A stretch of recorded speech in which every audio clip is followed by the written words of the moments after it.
Peuple africain, bonsoir. Nous sommes avec le docteur Dimi encore ce jour dans ces capsules de réveil africain. Aujourd'hui, nous évoquons une question cruciale, celle de la nationalisation des entreprises camerounaises.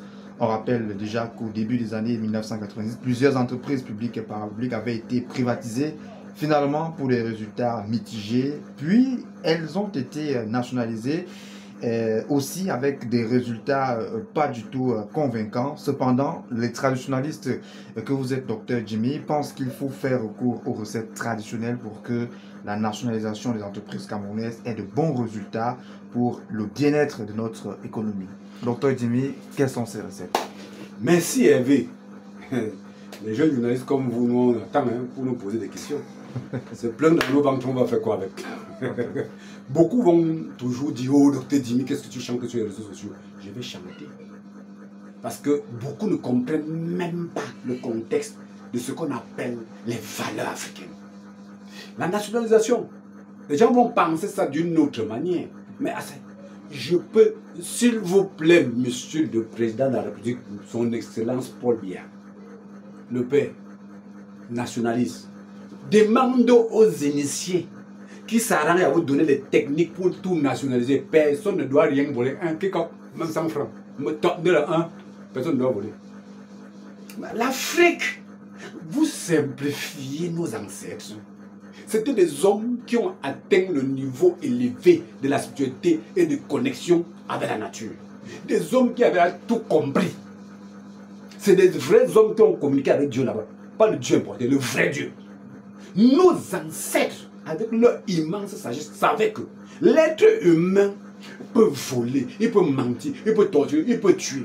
Tu peux conclure quelque chose avec l'être humain, il ne marche pas.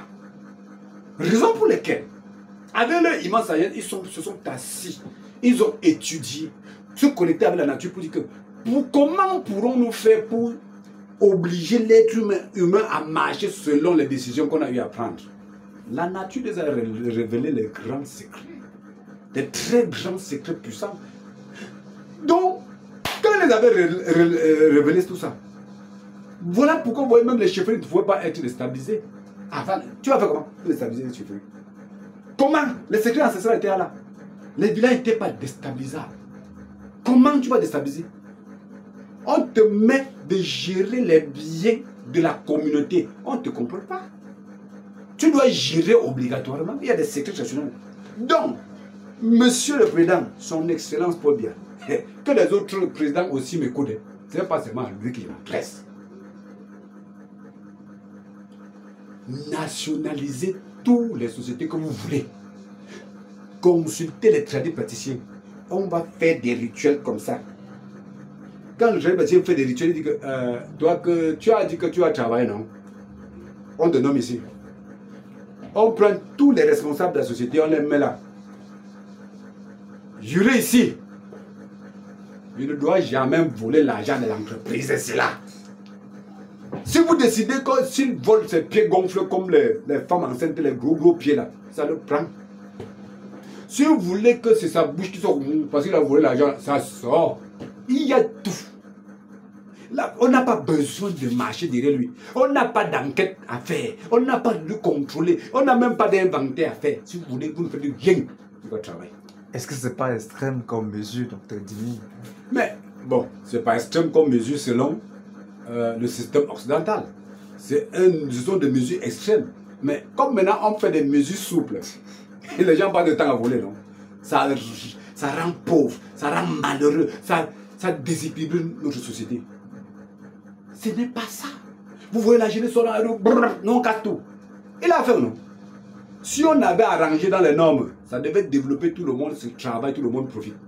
Que ce soit le chef d'entreprise, que ce soit ceux qui sont près de lui, que ce soit les ouvriers, que ce soit les fils africains. Donc c'est pour dire au chef d'État, laissez, commencez à penser africain. Hein, parce que vous avez le système des blancs jusqu'à... Non. Déposez à terre. Dites que, viens parler ici. On fait les rites traditionnels africains. Il marche. Il n'a pas de choix. Il tente de mettre sa main sur l'argent. Il y a des preuves qui vont sortir sur lui. Ça va s'arrêter.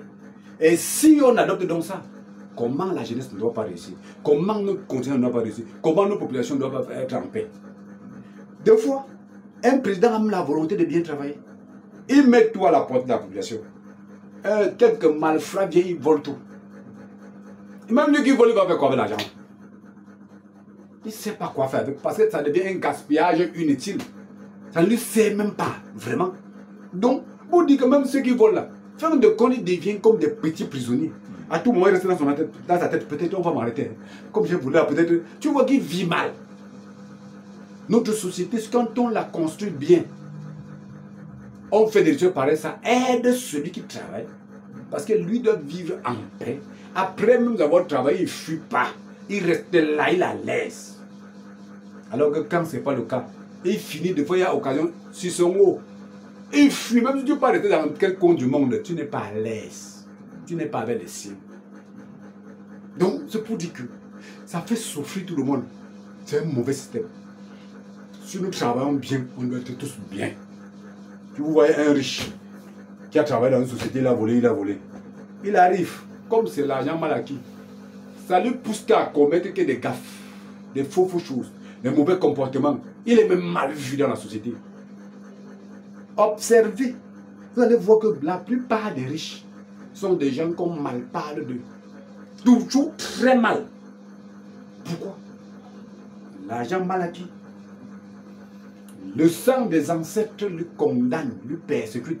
C'est ce qu'ils viennent souvent nous demander, qu'on apaise même ça sur eux, comme ils souffrent. À un certain moment, tu vois un riche, il a des séries maladiques, on traite même comment il n'y a même pas moyen. On met tous les appareils sophistiqués qui disent que sophistiqués des blancs là, ça ne donne pas. C'est non-respect de loi de la nature. C'est pour dire aux multiples présidents africains, que, surtout à son excellence Paul Biya du Cameroun, et les autres, je dis tout le monde, c'est un message de l'Afrique, des ancêtres. Retournez à la source. Réapproprions-nous, réadoptons le système traditionnel africain. Mettons ça à la portée de tous ceux qui dirigent, tous ceux qui gèrent les entreprises, tous ceux qui gèrent. Personne ne doit plus voler. Ça veut dire que c'est également une recette qui peut tordre le cou à un phénomène gangrène comme la corruption, Dr Dimi. Mais la corruption c'est zéro. Quand on dit que c'est anti-corruption, laissez ça. C'est l'Afrique qui a l'anticorruption, l'original. Parce que si on met notre système anticorruption à terre, on met là devant toi, tu regardes avec tes yeux. Tu ne touches pas. Touche non. Elles ont dit, qui t'a contrôlé d'abord? Il y a l'appareil derrière toi, il y a les caméras, il n'y a pas. Vol. Vol voix. La nature qui t'attrape, tac. Directement, c'est ta joue qui sort comme ça là. De la n'importe qui voit comment. On connaît là où ça sort. Tu viens encore, on fait des rituels, on arrête tout, tu déposes tout l'argent, on enlève. Ça va? C'est l'anticorruption extraordinaire. Donc notre système, on n'a pas besoin de contrôler quelqu'un. Si on veut, on ne fait même pas les inventer dans l'entreprise. Tu ne voles pas. Tant tu sais que je vole, ça va me prendre. C'est tout. Que ce soit les ouvriers, tu dis que personne ne vole ici, on fait les mêmes rituels sur les ouvriers. Même sur les derniers ouvriers, personne ne vole. L'entreprise ne doit pas grandir, l'Afrique ne doit pas développer, là ne doit pas entrer dans notre pays. Ça entre, ça développe tout le monde. On crée aider. Vous êtes quelques individus détruisent l'avenir de la jeunesse et d'un peuple. Comment on doit les accepter ça?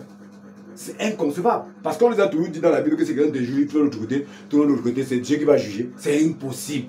En Afrique, nos ancêtres avaient structuré que ne touche pas, ne vole pas, ne détruis pas, parce que ça impacte tout le monde. Tu tentes l'ascension, viens, ça recadre et toi et tout le monde. Ça fait que tout marche bien et on vit bien. Et on vit bien, on va sortir par là, Dr Dimi. Merci, on espère que le message est bien passé. C'est moi qui vous remercie.